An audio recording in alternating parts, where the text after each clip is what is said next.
ఎన్నికల వేళ ఏ చిన్న స్టేట్మెంట్ కూడా ప్రత్యర్థులకు బలమైన ఆయుధం అవుతాయి.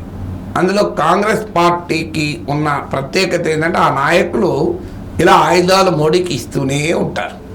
తాజాగా సామ్ పెట్రోడో దొరికాడు. ఇతను ఓవర్సీస్ కాంగ్రెస్కు హెడ్, చాలా పెద్ద టెలికాం రంగంలో పెద్ద నిపుణుడు కాదని వర్ణం. కానీ ఆయన చేస్తున్న వ్యాఖ్యలు వరుస పెట్టి కాంగ్రెస్ పార్టీకి చాలా ఎంబరాస్మెంట్గా దారితీస్తున్నాయి. గతంలో ఆయన ఢిల్లీ అల్లర్లను తక్కువ చేసి మాట్లాడడం వివాదమైంది. ఎందుకంటే రాజీవ్ గాంధీకి రాహుల్ గాంధీకి కూడా గురువులు అంటువాడు. సో సామ్ పెట్రోడా అలాగే అమెరికాలోని ఇన్హెరిటెన్స్ ట్యాక్స్ గురించి గొప్పగా మాట్లాడడము, అది భారతదేశంలో కూడా మీ ఆస్తులపైన మీ సంపద పైన కాంగ్రెస్ పన్ను వేస్తుంది, చూడు కాంగ్రెస్ నాయకుడైనటువంటి సామ్ పెట్రోడా అంటున్నాడు అని మోడీ దాడి చేస్తానికి అవకాశాలు ఇచ్చింది. ఇప్పుడు ఏకంగా భారతదేశంలో ఉన్న డైవర్సిటీ గురించి పెట్రోడా చేసిన వ్యాఖ్యలు పెద్ద దుమారాన్ని చేసి కాంగ్రెస్ పార్టీకి ఒక సమస్యగా మారాయి. సో స్టేట్స్మెన్ పత్రికకి ఇచ్చిన ఇంటర్వ్యూలో ఇండియాకు ఉన్నటువంటి డైవర్సిటీ, భారతదేశ వైవిధ్యాన్ని పేర్కొంటూ చాలా అభ్యంతరకరమైన రేసిస్ట్ వ్యాఖ్యలు సామ్ పెట్రోడా చేశాడు. తూర్పున ఉన్న భారతీయులు చైనీస్ లాగా ఉంటారు, వెస్ట్లో ఉన్నటువంటి భారతీయులు అరబ్స్ లాగా పోలి ఉంటారు, నార్త్లో ఉన్న భారతీయులు వైట్గా ఉంటారు, సౌత్లో ఉన్న భారతీయులు ఆఫ్రికన్ల లాగా ఉంటారు అంటూ ఒక తెలియదొక్క కామెంట్ చేశాడు.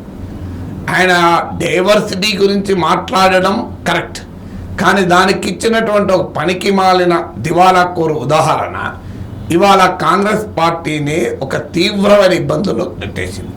చూడు, కాంగ్రెస్ పార్టీ దేశ ఐక్యతకు వ్యతిరేకం, కాంగ్రెస్ పార్టీ దేశం పట్ల రేసిస్ట్ భావనలతో కూడుకొని ఉంది అంటూ మోడీ బీజేపీ పెద్ద అటాక్ మొదలుపెట్టింది.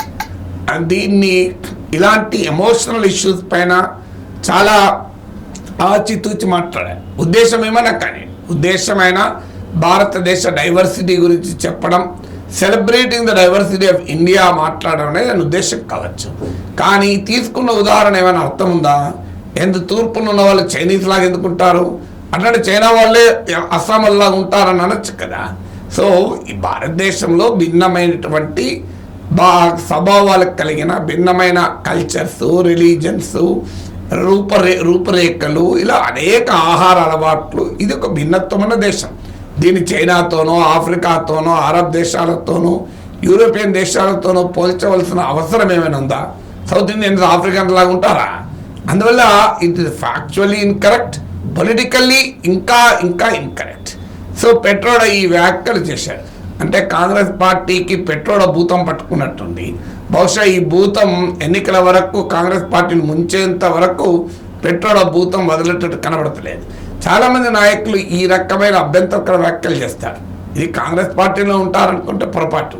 భారతీయ జనతా పార్టీ చెందిన పార్లమెంటు సభ్యుడు తరుణ్ విజయ్, మీకు 2017లో అనుకుంటాను, మీరు కింద డిస్క్రిప్షన్లో పెట్రోడా వ్యాఖ్య లింక్ ఇచ్చాను, అలాగే తరుణ్ విజయ్ వ్యాఖ్య లింక్ కూడా ఇచ్చాను. తరుణ్ విజయ్ ఆర్ఎస్ఎస్ పత్రిక పాంచజన్యకు సంపాదకులు. ఆయనను కూడా అల్ జజీరా టెలివిజన్లో ప్రశ్న అడిగారు, అంటే భారతదేశం యొక్క డైవర్సిటీ గురించి. అక్కడ కూడా ఆయన ఏమన్నాడు, మేము సౌత్ ఇండియన్స్ నల్లగా ఉంటారు, అయినా మేము వాళ్ళతో కలిసి జీవించడం లేదా, భారతదేశంలో సామరస్యం ఇలా ఉంటుంది అని వ్యాఖ్యానించాడు. సౌత్ ఇండియన్స్ బ్లాక్ ఉంటారు అంటూ రేసిస్ట్ కామెంట్ చేశాడు. ఆ తర్వాత ఆయన వెంటనే ఉపసంహరించుకున్నాడు, క్షమాపణ చెప్పాడు.